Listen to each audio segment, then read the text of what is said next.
Okay. So just to give, for anyone who's joining now, oh, hey, I feel like I should show it again, but I'm not. We just started. I opened up with a clip from the movie Shawshank Redemption. So I'm assuming that Doug knows that movie and Diana does as well. But just because I only started the recording now, so just to give context, Red, who's played by Morgan Freeman, was in jail for 40 years. He killed his wife and accidentally killed other people along the way as well, and was sent to jail for 40 years, finally goes on parole, and he doesn't know how to live again, he's on parole, but he doesn't know how to live as a free person, right? The example that's shown is that he is at work and he asks permission to go to the bathroom. Like, if you're a 70-year-old man who's working, you can just go to the bathroom if you need to go to the bathroom. You don't need to ask permission. And he's thinking of ways to break his parole. So my question for you guys, you have to unmute yourselves, is, if you want to speak, is why does he want to break his parole? Why does he want to go back? The comfort of knowing the daily routine of being in prison. He's surrounded by friends that he knows, the lifestyle, the way of life, the food is always available. He doesn't have to interact with people in a new way of living, one that he hasn't seen for decades. Right, so I think that endpoint is huge.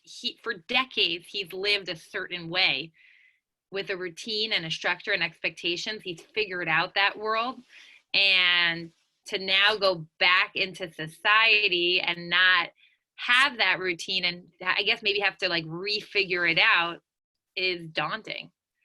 Any other ideas?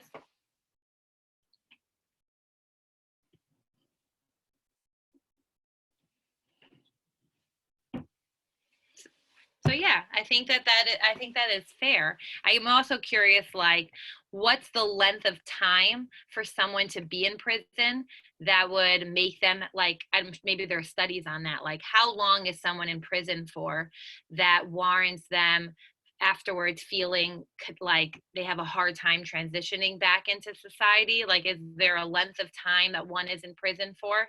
Now, clearly, Morgan Freeman's character is in prison for 40 years. That's a long time. So, right, like if he's in his 60s and he went into jail when he was like in his 20s, like, life is very different.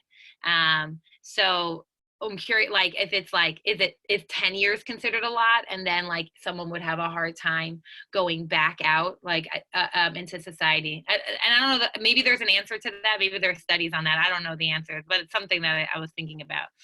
How does this connect? Like, why would I show you a clip from, obviously, like one of the best movies ever, but why would I show you this clip? I think there's I don't know if it's, I think it's a medrash that that basically if we as a Jewish people hadn't left Egypt at that time, that the idea is that we would have had a permanent slave mentality, and that even if we had physically been out, we would have had a hard time as a people shaking off the self-image of being an enslaved population. You're saying if we were never taken out? Or if we had not been taken out then. I think, isn't there a midrash about that? Oh, okay. I'm gonna say then. Taken out then, yeah. Right, like we were almost, like they're saying there's certain like madrigas that B'nai Israel are at, like levels, and so like we were almost at the bottom level. You're right, and if we hadn't been taken out at that moment, then you're right. Then maybe there would have been no possible way of redeeming us as a people. Like, it wouldn't have happened. Yeah, I've heard that before. Any other reasons why I would show you this clip? How it can connect to what, like, our holiday or anything?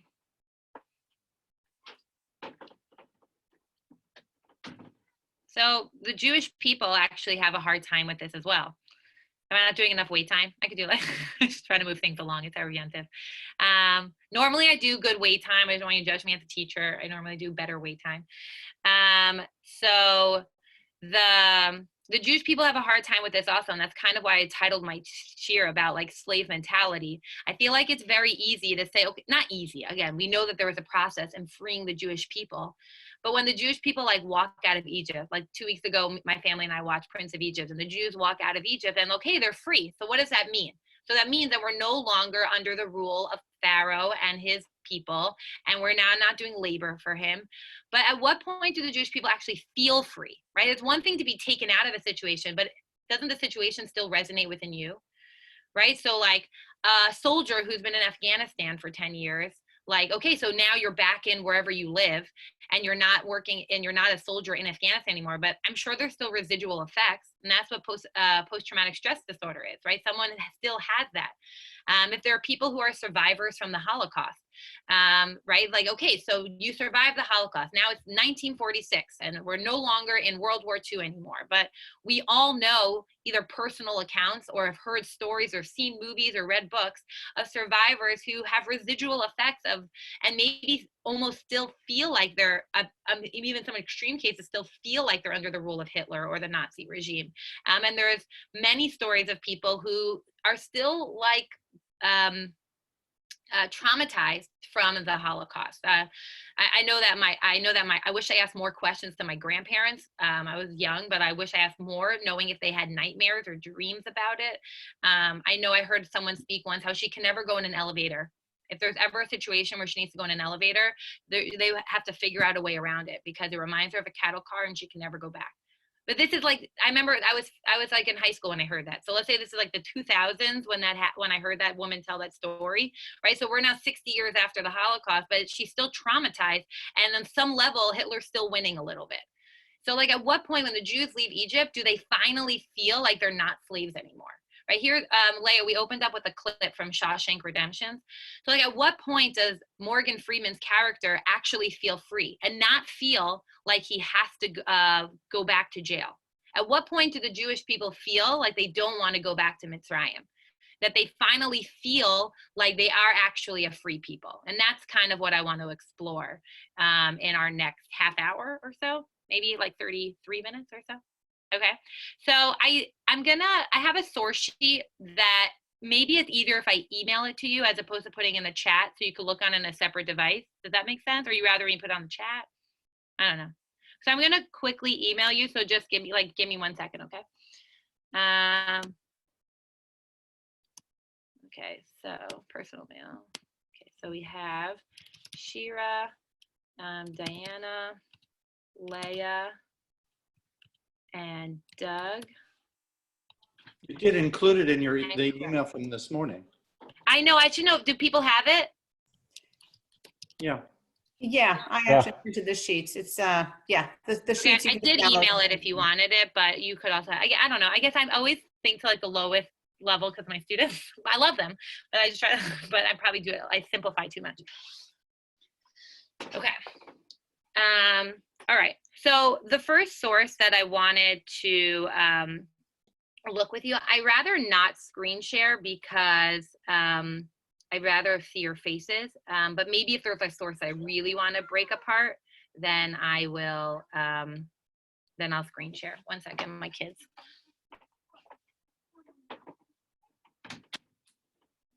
And I locked the door, so we're done. Okay.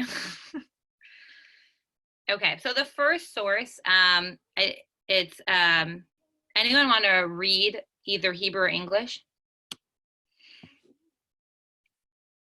Sure, I'll be glad to read. Do you, should I do the Hebrew? It doesn't matter. Maybe do the English. Okay. As Paro drew near, the Israelites caught sight of the Egyptians advancing upon them. Greatly frightened, the Israelites cried out to the Lord. And they said to Moshe, "Was it for want of graves in Egypt that you brought us to die in the wilderness? What have you done to us, taking us out of Egypt? Is this not the very thing we told you in Egypt, saying, 'Let us be, and we will serve the Egyptians, for it is better for us to serve the Egyptians than to die in the wilderness'?" Okay, so this is Perek Yud Daled. So this is Perek Tedvav, like this is 14. So the 15th Perek is Kriyat Yamsuf, which is second day Yontif. But this is right before that, and that's what they're scared about. The Egyptians are tailing them. He's like, so they've been free, right? We had the happy story, first day's Yontif, and we're free, yay! And then they're saying, like, we want to go back to Egypt. Like, bring us back to prison, bring us back to slavery. And I didn't count it, but I could have brought like a karkadancia, but there are many times in Shmot and Bamidbar where, not early Bamidbar, not late Bamidbar, which is going to be one of my points, where Bnei Israel asked to go back to Mitzrayim. This is this time because they're tailing them. Anyone know another time or a scenario where Bnei Israel also complain and want to go back to Mitzrayim? Was it before the Mun or the Slav? Anytime we don't have food or water, right? It's like we go on a family trip and you forgot a certain snack for a kid, and it's like, well, I want to go back home. What is this? You don't have my biscuit, right? So it's like anytime we're complaining for water or food, Bnei Israel, not all the time, not every scenario, but yes, there are many times when Bnei Israel are like, just bring us back to Mitzrayim. Kind of like to Doug's point, that's where the routine is, right? That's what we know, right? That was why Morgan Freeman wants to go back to prison. Everything is understood there. I was there for 40 years. I figured out that world. Keep in mind the Jewish people that are coming out of Mitzrayim, why is it a more severe case than being in prison for 40 years? The generation leaving Mitzrayim were born into slavery. The generation that is leaving Mitzrayim does not know what they're going to. Like Morgan Freeman is leaving 40 years older, so I don't know that he knows what life as like a 65-year-old is like, or 70, I don't know how old this character is. Like he doesn't, but he kind of knows what life will look like a little bit maybe, right? I don't know what the Jewish people know what they're getting into. And one reality that I will pose at the end is that what do we know about this generation in terms of where they're going or where they eventually get to? This particular generation. Say it, Leah, unmute yourself. I read your lips. Yeah, they don't make it in. They don't make it, which is like, right? Like that's not the movie you want to make with Hollywood, right? That they don't make it. And I think that there's a reason for that. And I know that that's like a little bit like not the Shiur you want to hear, but I think there is a little bit of a truth that maybe they never really did let go of that slave mentality. Maybe that's like something like they couldn't do it. They were able to set it up for their children, but they were never able. Like example I think about is like, I'm sure there are many examples. One that popped into my head was like a family that makes Aliyah to Israel. And maybe the parents never fully acculturate into the culture of Israel, but we know that their kids will, right? So like you make that sacrifice and you get it ready, but it's really for your children and their children's children, etc., not necessarily for you. And so maybe, I don't know that that's what the generation leaving Egypt is thinking. They like left slavery to only never make it, to die in the desert, and that's a hard reality to swallow. So this first source just kind of shows the parallel where Bnei Israel and Morgan Freeman, obviously lahavdil, not the same level, Bnei Israel are better, I get it, but that they also want to go back to Mitzrayim, and we understand why they want to go back to Mitzrayim. It's something that they're comfortable with. So I want to look at the second source. I don't know if any of you own or have looked at Rabbi Jonathan Sacks's Haggadah. I would say Aaron is like a big Haggadah buff. Like he's very into collecting Haggadahs, and like he's also like good at like reading through them. I feel like sometimes you collect them, but you don't actually look at them. Like he really does look at them. I'm not like as good like that, but this Jonathan Sacks one, Rabbi Sir Jonathan, I actually read a lot of it. I really enjoyed it. So this, it might be a little blurry for you, but this is a clip. I wrote it on page 12. I took a screenshot of it, so hopefully you can still read it. And it's on the part where I think it's under, I didn't put where he put it, on Halach Ma'anya, where it talks about like we were free, we were slaves, and then next year we will be B'nai Chorin, that we will be free people. Can someone read Rabbi, we won't do everyone reading everything, but this one's like, I would say like the crux of my argument. So does anyone want to read Rabbi Sacks's piece? I can if you want, sure. Oh, I would love it. I mean, I saw your head moving. I was going to call on you even if you didn't. I actually have the Haggadah and I do love it. So okay, good. There are two words for freedom in Hebrew, chofesh and cherut. Chofesh is freedom from. Cherut is freedom to. Chofesh is what a slave acquires when released from slavery. He or she is free from being subject to someone else's will. But this kind of liberty is not enough to create a free society. A world in which everyone is free to do what they like begins in anarchy and ends in tyranny. That is why Chofesh is only the beginning of freedom, not its ultimate destination. Cherut is collective freedom, a society in which my freedom respects yours. A free society is always a moral achievement. It rests on self-restraint and regard for others. The ultimate aim of the Torah is to fashion a society on the foundations of justice and compassion, both of which depend on recognizing the sovereignty of God and the integrity of creation. Thus we say, next year may we be b'nei chorim, invoking cherut, not chafesh. It means, may we be free in a way that honors the freedom of all. Does anyone get the distinction between chofesh and cherut? Anyone want to share out? Sure. I feel like I've been speaking more than my share, but I'm No, glad. it's fine. Chofesh is just, it sounds like something that's physically happens. You're liberated, you become free, you're no longer subjected to the will of others. But cherut is kind of that internal sense of liberty to do and to actualize and to express yourself as a free person. Yeah. Anyone want to add to that? Go ahead, Do Leah. Leah and then Doug. Sure. I was just gonna say briefly, it seems like the cherut part is like the now what, right? Like, okay, now you're out of that. What are you gonna do with that? Mm-hmm. Exactly. Doug? It's your analogy from Morgan Freeman, his release from prison, but he couldn't acclimate. Mm-hmm. So he wanted to go back.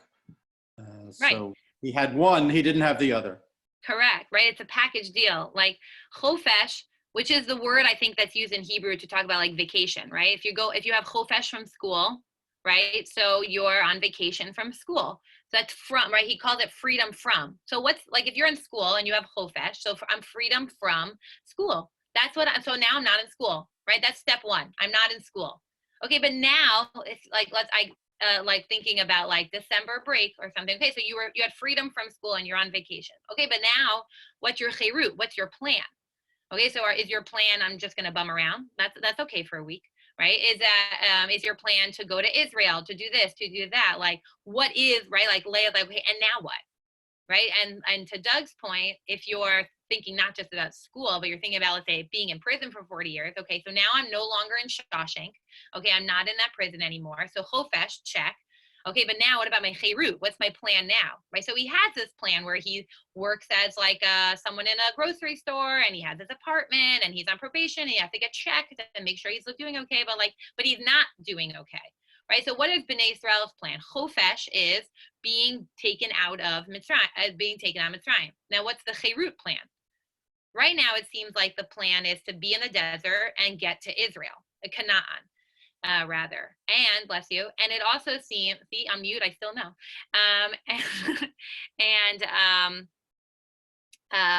Maybe the plan was to get to Canaan in 2 years, not 40 years. But then the Meraglim did their I guess I'm still a little unsure about what the cherut plan is. And if we have a good cherut plan for Bnei Israel, then maybe that will help with getting them out of the slave mentality, right? And Doug made that point for me, which is if Morgan Freeman can handle the cherut part of his plan, then maybe he can get out of prison mentality and start to live a normal life, which is hard.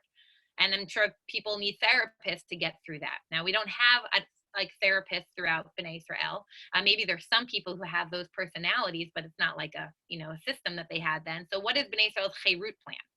Anyone have suggestions? Like what, just from any stories from post Mitzrayim, like what is their cherut plan?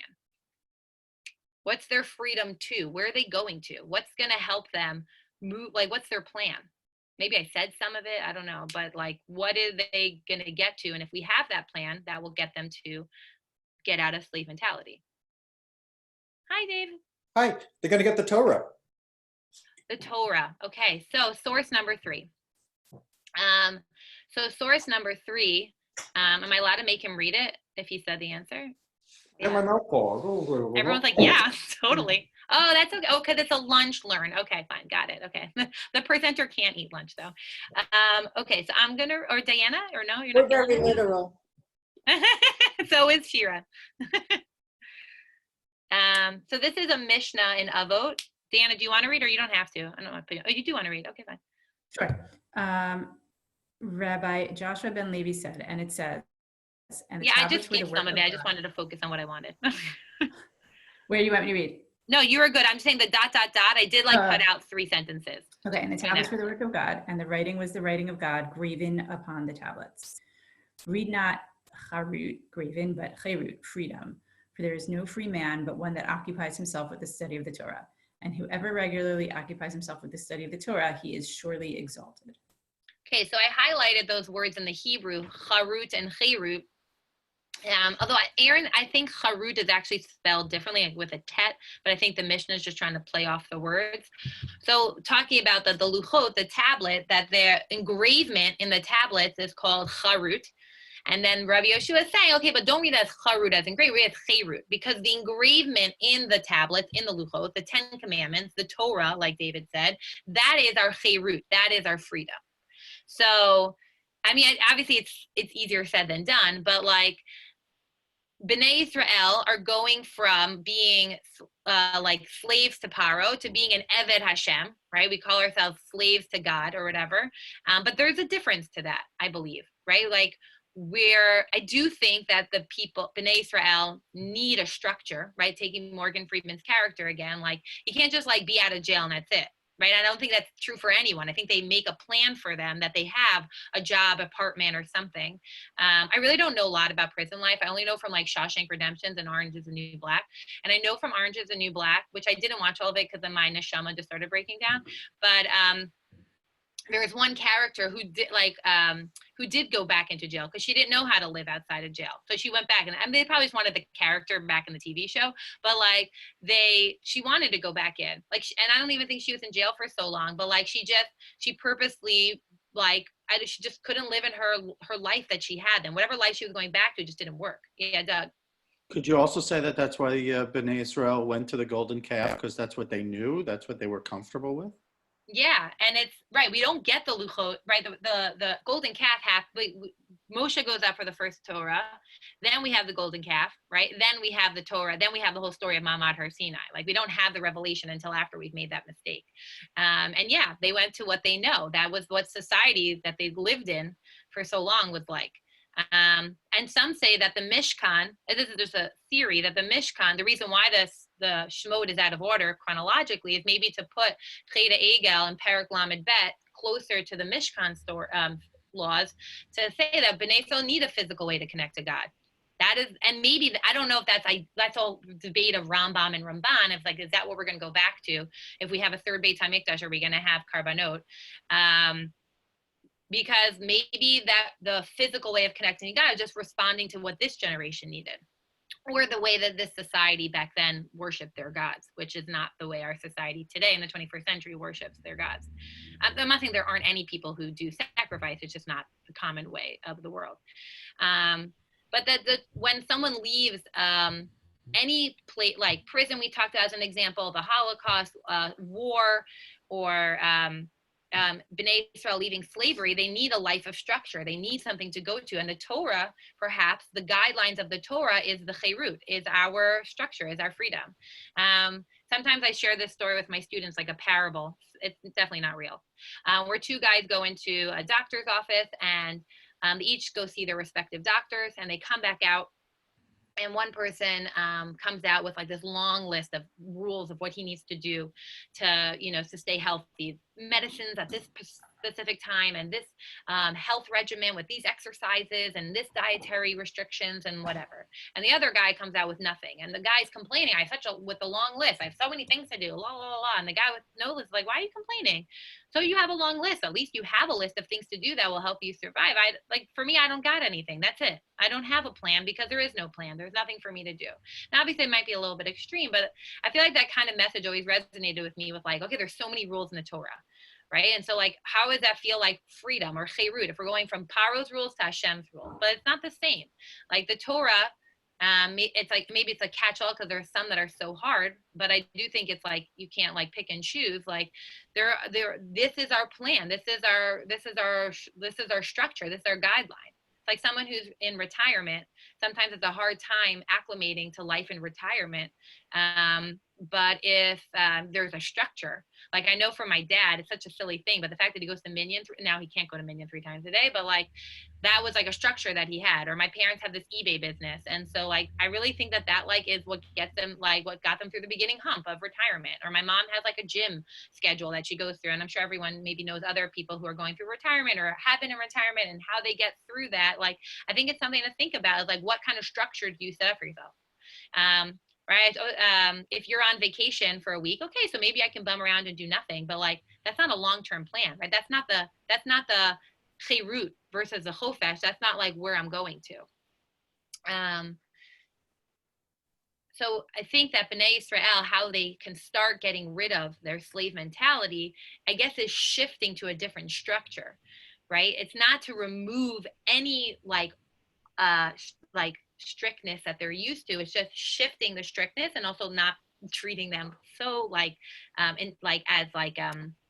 harshly as Paro did in the Mitzrayim, but to move to a different structure that they can survive with, and that will shift them away from slave mentality. I wanted to go to the last 2 sources. Does anyone have anything to share or comment on? So, as I said earlier, I'm not sure that this perfectly worked for Bnei Israel because for this generation, I think it was a process. I don't know that it perfectly worked. And ultimately, I think it worked for their second generation, who were, I guess, mostly, I don't know if they were little children or born basically in the desert and then move into Canaan.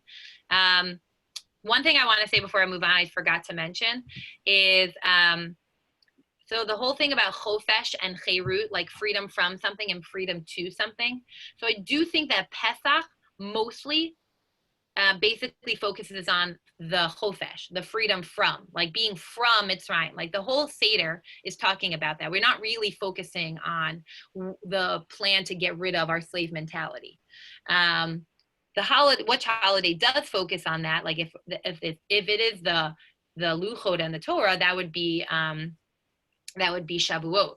And I do think that Shavuot is a bookend to Pesach. Shavuot is not like given its own date in the Torah. Anyone know why it doesn't get its own date in the Torah? Because Torah doesn't waste words. You don't need to. If you know you can count 49 days, then you get there. And I also think it's a way of linking. I think it's a way of linking Shavuot to Pesach.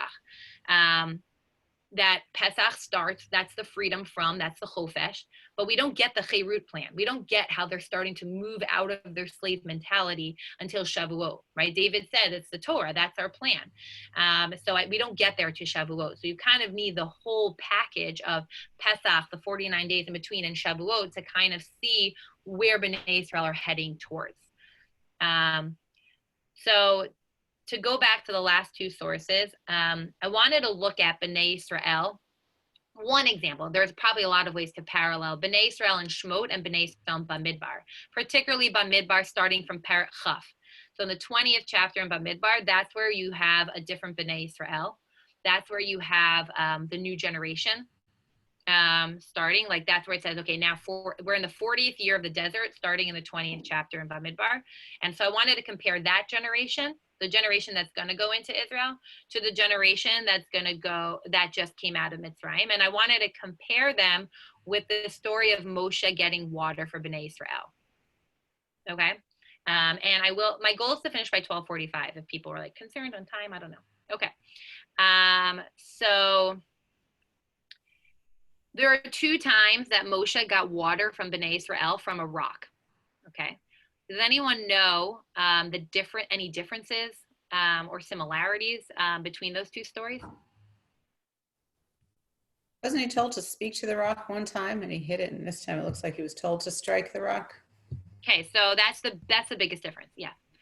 is that in Shemot, Yud Zayin, which is the source for, Moshe is told to to hit the rock, and Moshe hits the rock and water comes out.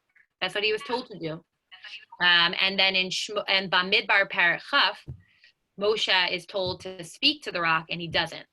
So I wanted to just look at some of these psukim, and I think that it's a way of actually comparing not only Bnei Israel from the beginning to the end, but also to see Moshe evolve as a leader and to see if he's adapting to the new people. So just to look at, I'll look at the English. I'm just going to read it, if that's okay. So Exodus 17. But the people thirsted there for water, and the people grumbled against Moshe, and they said, "Why did you bring us to Egypt to kill us and our life?" Right, again, why did you, that same, right, like we're thirsty. Why did you take us out of Mitzrayim? Pasuk 4, Moses cried out to Hashem, saying, "What should I do with this people? Before long, they will be stoning me." So Hashem says to Moshe, "Pass before the people, take with you some of the elders of Israel, and take along the mateh, the staff, the rod, with which you struck the Nile, and set out. I will be standing there before you on the rock at Horeb.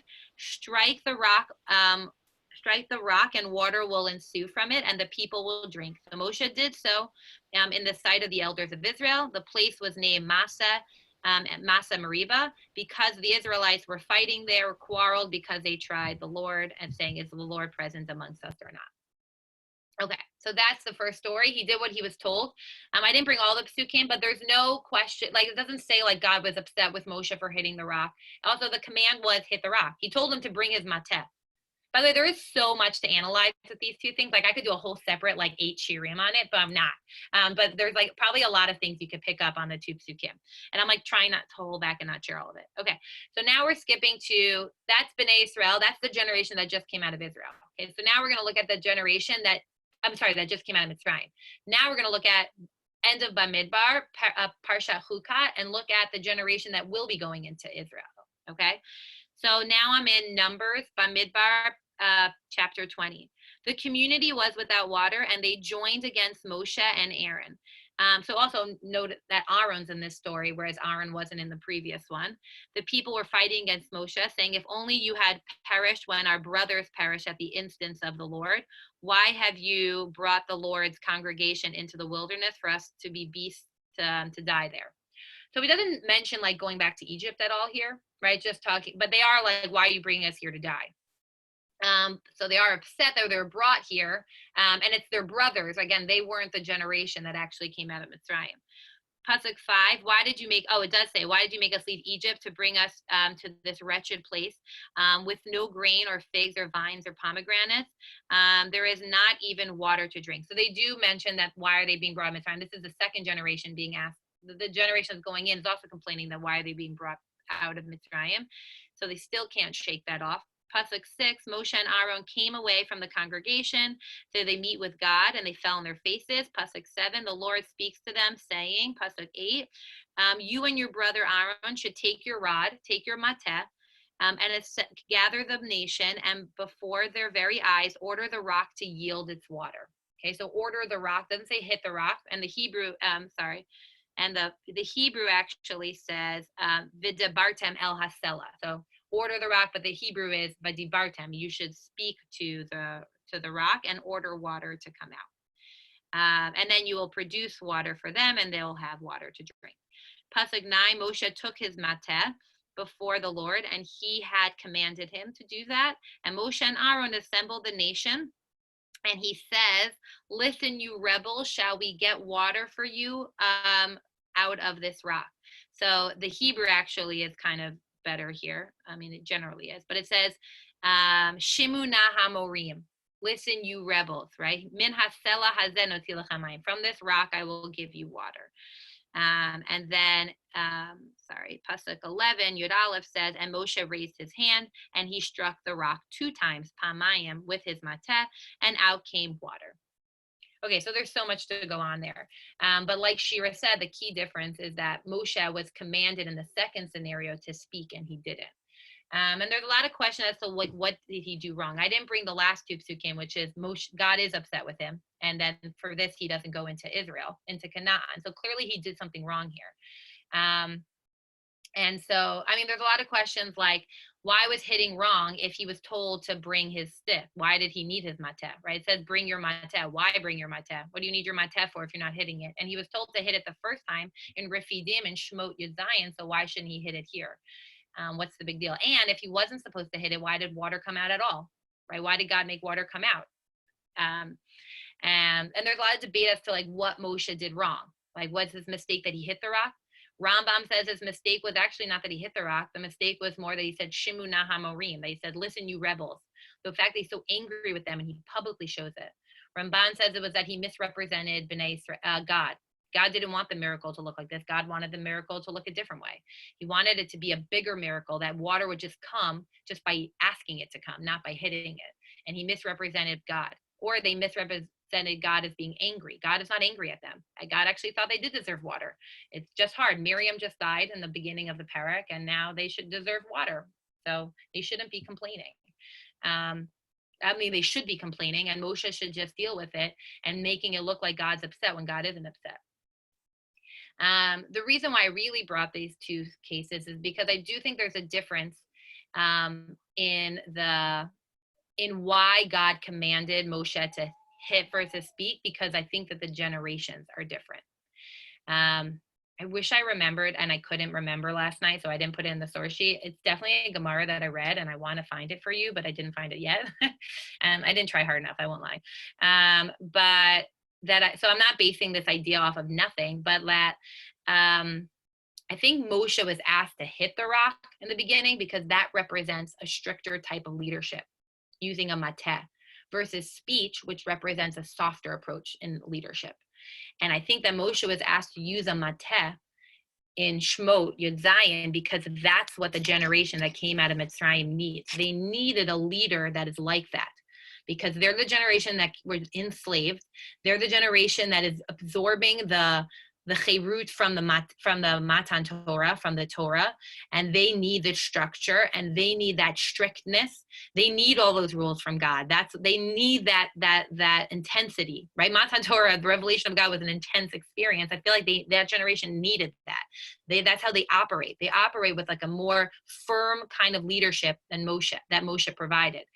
There is a comparison between Moshe and Aaron, that Aaron's more the gentle one. Ohev shalom v'rodev shalom, chases peace and he's after peace and he provides it for people. And Moshe was more the other kind. Like, he was more of a stricter person. He wasn't as interpersonal with people, which is one reason why it says that all of Bnei Israel mourned for Aaron. And it doesn't use that language with Moshe because Aaron was someone that they were closer with because he was more personal with them. But Moshe was a more strict leader, and that was the kind of approach he did. So he hit the rock. But that's not the kind of generation that he's dealing with in Bamidbar Parachaf. The generation that is going to Israel, is going to Canaan, is a generation that doesn't need that harshness. They didn't go through the slavery. They are actually a generation that was able to achieve like getting rid of slave mentality, because they don't really have that. They're the children of survivors. They're the children of a prisoner, of a slave. So they're actually able to think differently. So they don't need you to hit the rock. They don't need that intense mateh or that rod. They need someone to speak to the rock.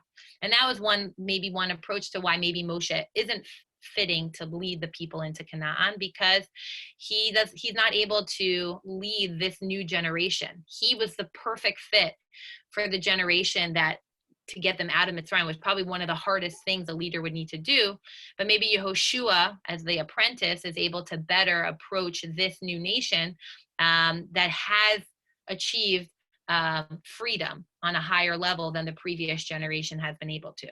And they still complain they want to go back to Mitzrayim, but they're probably just reflecting on their parents' stories and they're not really thinking of their own. So to tie it into a pretty bow at the end of the Shiur. Well, first, does anyone want to share anything? I said a lot of things. I know Aaron's like better at facilitating and I'm more like talk. So I think that we are in a place that we're in our own little like place that we're stuck right now. We have this quarantine or this social distancing or whatever this corona shenanigans has brought us to. And I hope that everyone here is healthy and staying healthy and, you know, doing everything they can to make life normal. But we're in it right now, right? We're not in the chofesh part. We're not out of it yet, right? We're still in it. And we don't have a chirut plan because we're still in it. And I think something that we need to think about is there might be some residual things that will be hard to get back into. Like, what does normal mean, right? And so maybe normal is not going back to what it exactly was before. And maybe there's a new normal. Right now we're in this new normal, and then but we know that this isn't normal life. And so whenever we can actually socialize and not distance ourselves in the same way, and we could go to a baseball game, or you can have graduation or whatever. I'm just thinking of things I'm planning. Like, we will finally be able to say chofesh. We are freedom from the situation, but we also have to keep in mind what the freedom to is. How do we get that? It might be hard. What are little things that will be hard to let go of from the scenario that we're in right now? I was thinking the other day, someone like knocked on my door and then quickly runs down the stairs. Like, are we going to forget that we don't have to do that anymore maybe in like 3 or 4 months? Or, I don't know, any of you like reading a book or watching a TV show and you see people like holding hands? I'm like, what are you doing? Why are you holding hands? Stop it now. Right? It's like, you can't do that. And so, like, at what point will that not, you know, will we be able to like let go of that? I think cases of slavery and cases of people who are survivors and prisoners is a more extreme than where we are right now.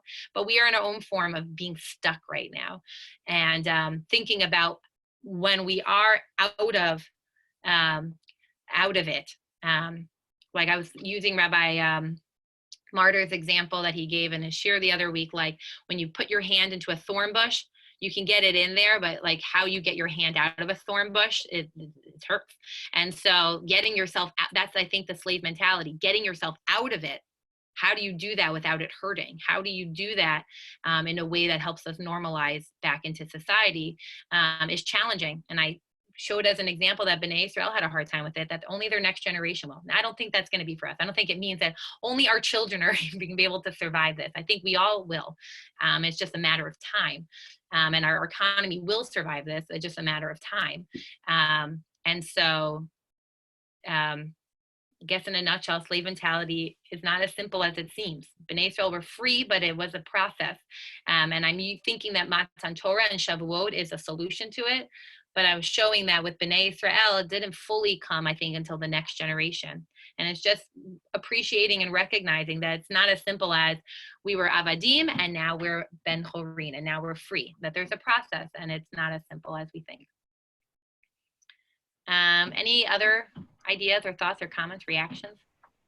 I have just one that I have just one that I will add, that I think just like the slave experience in Egypt, for all that it was awful and we had to overcome the slave mentality, there were certain things that we were supposed to take from it and carry with us that were positives, you know, like Aaron's discussion the other night, the, you know, compassion for the, you know, for the stranger in our midst. You know, we're supposed to hold on to that remembrance of what it is to have difficult circumstances. And I think that there may be silver linings for some of us through this experience as well, you know, and whatever that means, how we interact with others, how we interact with our families. So I think that even difficult experiences change us and society in ways that we have to find ways to shape for the positive in the future. Yeah, I like that. Thank you. Dana, do you want to share, or you were just saying thank you? I was just saying thank you. Just thank you. Any other closing points or comments? Thank you. Can we take a picture and then I'll send it to you, and if you want to post it on like the website or something. So everyone smile. You can hold up your source sheet if you want, if you took a copy of it. Okay, 1, 2, 3, cheese. Okay, cute. So I'll send you the recording, Shira.